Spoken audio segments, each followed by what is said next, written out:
We now have 2 issues of the High Republic comic series by Marvel, so I figured now would be a good time to give my initial thoughts before issue 3 comes out in March. Ultimately, my Star Wars comic book knowledge is very scarce, as I've only ever read the Star Wars Legacy series, and since there are countless comics in the Star Wars universe, it can be rather intimidating on finding a starting point. I've found that the Marvel High Republic series is just the starting point I was looking for. Being able to get into the series from the beginning is very rewarding, especially with a story like this. The story focuses on Keeve Trennis, a newly knighted Jedi who previously was the apprentice of Sskeer, the Jedi Master we met in Light of the Jedi. The first issue starts with Keeve going through her Jedi trials when she is swiftly interrupted by a swarm of Ridati, large insects that have had their navigation interfered by the signal being emitted by Starlight Beacon, and are on course to destroy a Zimpi city. Keeve abandons her trial and heads into a Jedi vector. After recalibrating her vector's signal to replicate that of Starlight Beacon's, she jumps out of the vector, letting it fly off with the Ridati following, and heads toward the Zimpi city to start repairing the damage. Master Sskeer catches up to her, and after discovering what happened,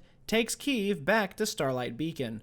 The whole time she has kept worrying about whether or not she will be able to retake her trials, and if her master is disappointed in her decisions. All her worries are set at ease though when she meets Jedi Master Avar Kriss, who upon meeting, Avar Kriss takes out her lightsaber, removes the Padawan braid from Keeve's head, and knights her Jedi of the Republic. Keeve then realizes that this was her trial all along, but something else is coming their way as we see Sskeer walk off on his own to deal with something that seems to be troubling him. At first, it seems like he's crying out over the loss of so many Jedi and his own arm from the battle that took place in Light of the Jedi. However, this could also be a vision that's attacking him, much like what happened to Elzar Mann. Moving right into issue 2, I must say I really enjoyed it much more than issue 1. Issue 2 moves past all of the established books so far, so it's our first look past the Great Disaster, and what the Galaxy and the Nihil have in store for the Republic. Keeve Trennis is starting out her first mission as a Jedi Knight, accompanied by Master Sskeer,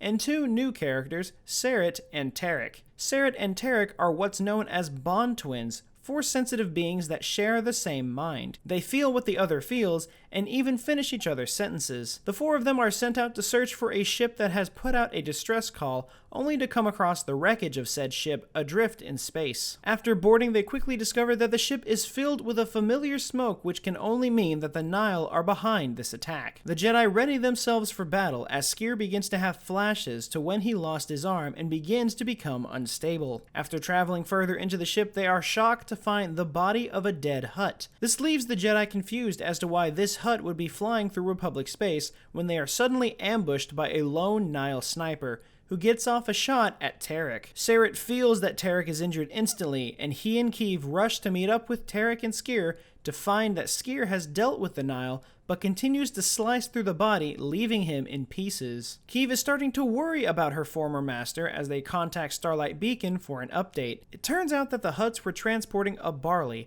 known as Verticius rhanaticus, the key ingredient in the production of Bacta. The ship was traveling from the Sedri system, so Sskeer and Serret make their way to Sedri Minor to find more answers.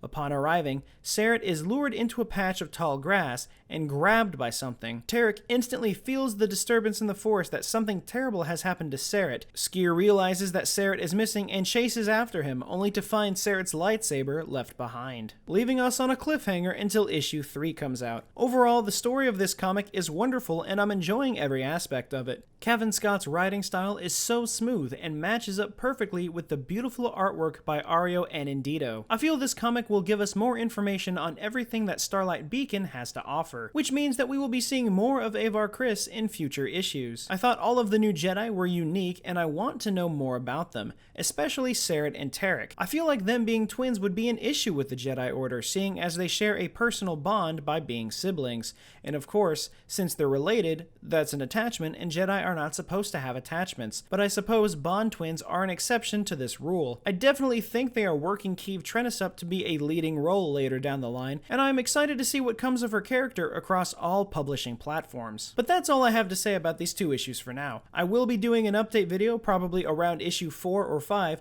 so be sure to stick around so you can check that out. Do you like the direction that the High Republic Marvel comic is going? What are your thoughts on the story and the characters? Let me know all of your thoughts in the comments down below. Remember to like the video and subscribe if you haven't, and remember, the Force will be with you, always.